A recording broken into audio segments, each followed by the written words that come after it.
Are you a professional vocalist or a teacher?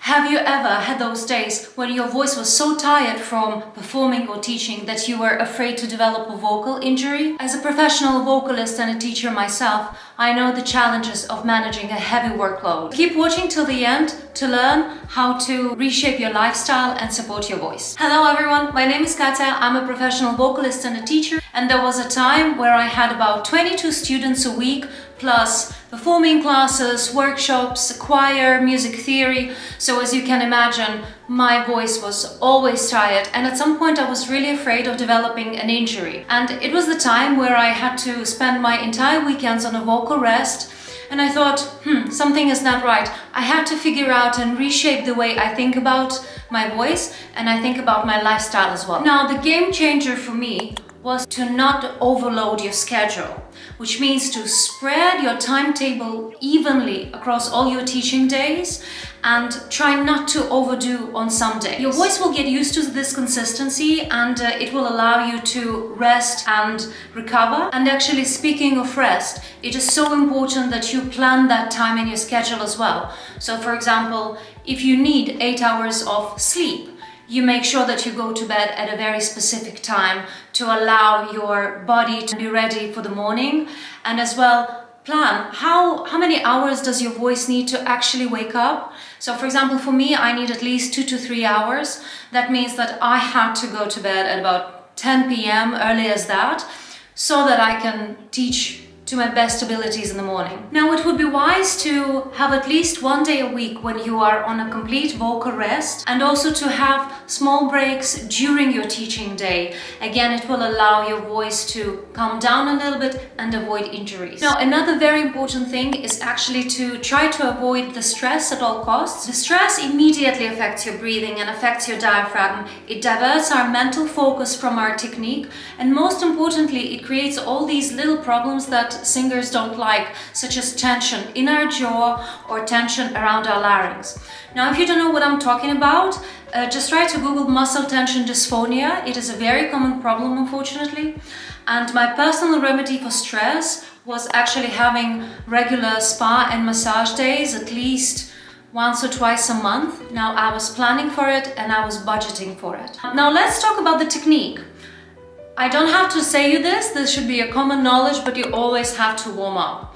Now, students come with different kind of voices and different ranges and different vocal repertoires as well. So if you need to demonstrate something that is maybe not in your most comfortable key, if you've warmed up, it will make it much easier and much more technically efficient for you. Think about the volume as a thing that creates the biggest strain on your voice. So if you have to demonstrate something, think placement, not volume, and utilize your natural resonances to maximum. Now, I would like you to rethink how you teach. Now, remember that the more you are talking, the less your student is actually singing. So if you can, give specific isolated technique exercises instead of trying to explain with many words or demonstrate yourself. If you do need to use instructions, use keywords to keep it really short. And if you are teaching new repertoire, incorporate sight reading exercises and help to learn the melody with the help of piano, but avoid singing the melody yourself to teach the student. Now, build a lesson routine so that your students know exactly what to expect. And outside of the classroom, also try to be mindful how much time you're actually spending on talking with your colleagues. Depending if you're a loud talker or an emotional talker, all of that can add an unnecessary strain to your voice. Now, when vocalists talk about hydration, it doesn't only mean drinking plenty of water and avoid smoking, but also think about the space where you teach and where you spend most of your time. So that could be your bedroom or your living room in your house.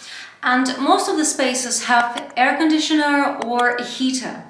And breathing dry air for too long can also create extra work for your voice. So my solution was actually to buy 2 humidifiers, air humidifiers, and put them, one in my practice room and one next to my bed at home. And I also have a personal steam inhaler.